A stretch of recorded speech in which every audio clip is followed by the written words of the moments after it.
Episode 7 is a wonderful character portrait of Toshiko. I think it's a very sad episode as well, actually. It was a great opportunity for Tosh to kind of rev up her engine and kind of become who she is capable of being. I mean, there's a huge insight into what Toshiko's life is, and it's kind of empty at the moment, which is really, really sad.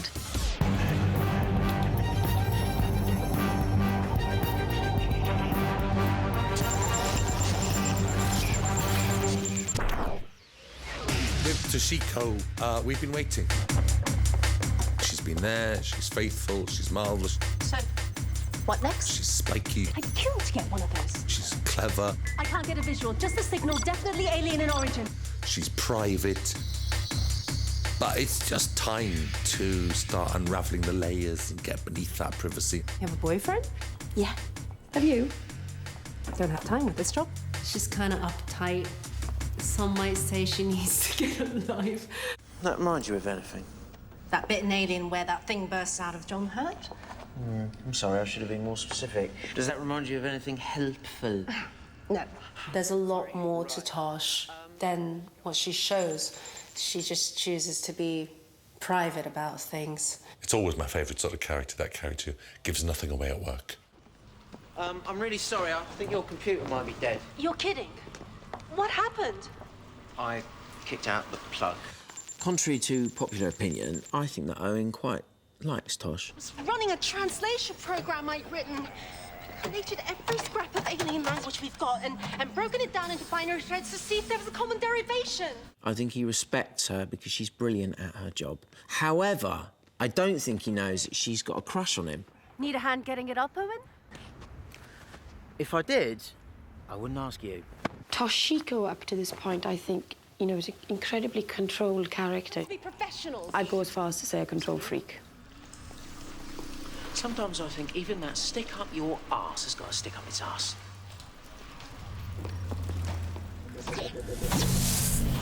Well, I don't know about you, but when I was a kid, you'd imagine that you had one wish, and to some people it would be that you could be invisible, and mine was to hear other people's thoughts.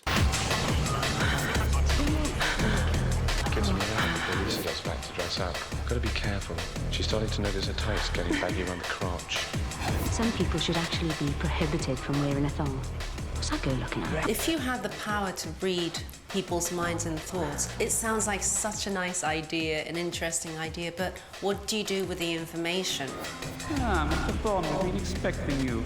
How could you not use that pendant?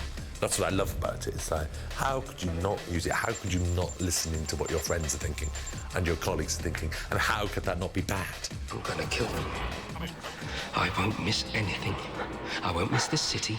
I won't miss this body. Yeah, I'd love it. I'd give it a... Oh, God, yes. Wouldn't it be great?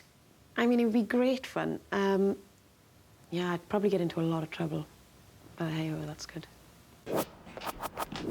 Her finding out about her colleagues, what they really think about her, is absolutely heartbreaking. How would you such a perfect set? I remember when I first read the script, there's a bit where Gwen says, "Oh, bless, jeans tucked into boots." I've got something to show you. Have I got time for pee first? Oh, sweetheart, the jeans and the boots thing has really kind of had its day. I found this thing. What's she talking about? She can be dead weird. I wonder what she'd be like in bed. Catholic, but grateful, I bet. And I laughed when I read it, but when I read it again, it kind of made me really well up, because it's like, Tosh is probably not the most sort of fashion conscious, and she kind of tried. It was really painful, actually. I think if the pendant were real, it's something that we should not ever use. There's a vulnerability to Toshiko, which she'd never admit to, but there's a loneliness. For want of a better word, there is a loneliness about her, and Mary chooses her very well. But yeah, girl meets girl. Let me get you a drink. Really, there's no need. JD and Coke, and Toshiko, what do you want? I didn't tell you my name. I kind of know who you are. Girl falls in love with girl. Girl turns out to be alien. How normal is that? I mean, what happens between Mary and Toshiko is it's connection, really.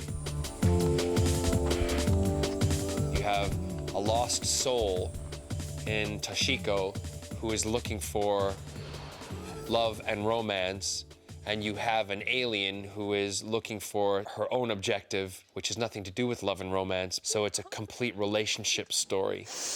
I don't know what to do. Tell me what to do.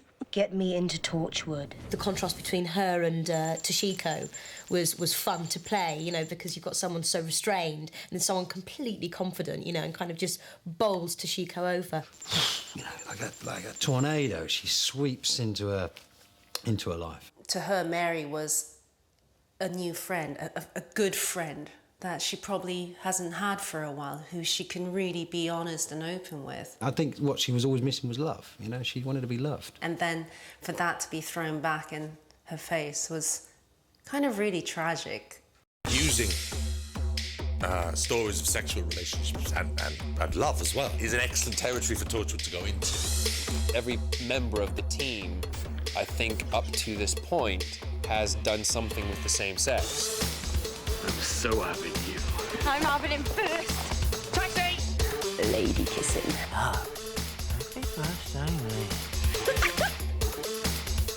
Everybody enjoys a bit of a grope, a bit of a feel, a bit of a flirt, a bit of a kiss, a bit of a you know what. It's not like I fancy you or anything. I was on top of you, I could feel your hard on. Very raunchy. Are you all right now? Or are you still feeling a bit of a cock? When was the last time you screwed all night?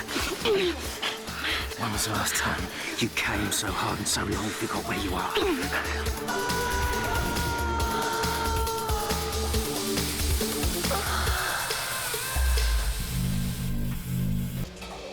It's very, very beautiful, that alien, in an alien way, but actually there is something gorgeous and seductive about it.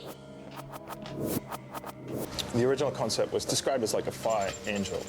So it's an alien, but she has a sort of ethereal quality. She moves a lot like she's sort of underwater. One of the things that they did specify was that they wanted her to be made of light. I sort of had the idea that her veins in her heart, instead of having blood, she would have sort of light or just energy, so you could really kind of see inside her. So really it was just a lot of elements to kind of put together. First of all, I did some storyboards with Sean, our storyboard artist, and we'd taken some references, kind of like coral and very much an aquatic sort of being. And ultimately, if you, as a reference, I'd have probably said The Abyss, which is, you know, an awesome film, awesome. So sort of like that sort of translusive sort of element quality to her. So that's what we wanted. We formed then much more of like a human form, but with long tentacles outside here, and we see her inner being workings as well. Marvellous, wonderful, yes. You're cold. Who are you? Still the person you kissed. The person you caressed.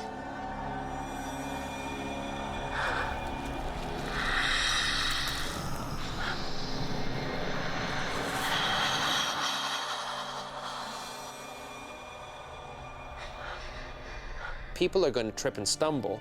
The question is, when people trip and stumble, do they fall, or do they allow us to pick them back up and put them on the right track again? What do bosses do in situations like these? Do I get to beat people? We've got rules for that. Red tape. Toshiko finds out some terrible things and some very private things, and not just about the team, but about the whole world. And what I love about, actually what I love, not just in this drama, but I think it's very much in human nature that you survive those things. Don't let this put you off. The last couple of days, you've had a look about you. Love suited you. And she will go back to work, she will carry on, and actually it doesn't discolour her. I think the Torchwood team really show people's capacity for survival in extraordinary circumstances, and Tosh does survive this story.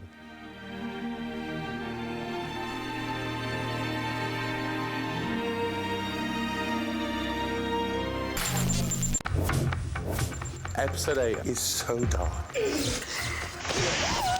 It's about mortality. I'm just trying to help, sweetheart. I'm just trying to... It's about what we can never have. Who attacked you? Who are you? Which is speaking to somebody who's gone to the other side and then come back again.